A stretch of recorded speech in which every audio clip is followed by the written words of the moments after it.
Attendance இருக்காது கடைசிக்கு என்ன நம்ம. மச்சான் கிளாஸ்காரங்க கட்டியா நவரு நேத்து என்ன மச்சான் அந்த பொண்ணு தொழுக்குல ஒன்று கொடுத்துருச்சாங்க என்னவா? ஆமா நேத்து என்ன அந்த புறன்ட்டா வர வேண்டிய அப்படி சொல்ல மாதிரி நிக்கிற. அதான் மச்சான் எனக்கு தெரியல, ஒருவேளை மறுபடியும் ம், ம், ம். கலக்கு மச்சி. டேய் தயவு செஞ்சு சும்மா இருக்கடா. டேய் நான் கூட அந்த கதைலாம் கேட்கல. உனக்கு அந்த பிள்ளை ஓகேவா இல்லையா? டேய் இவனடா திரும்ப திரும்ப அதே பேசிட்டு இருக்கான். அறா முதல்ல. ஜெனோ போஸ் கொடு. ஜெனோ ஜெனோ என்னடி ஆச்சு? பேய் அரைஞ்ச மாதிரி இருக்க. பேய் எங்கடி அரைஞ்சிச்சு?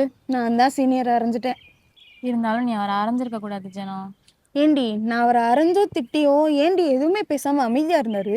அதுதான் எங்க சீனியர். ஐயோ போதும் சீனியர் சொல்றீங்களே, அப்படி என்னதான் பண்ணாரு அவரு? அதுவா சொல்றேன் கேளு.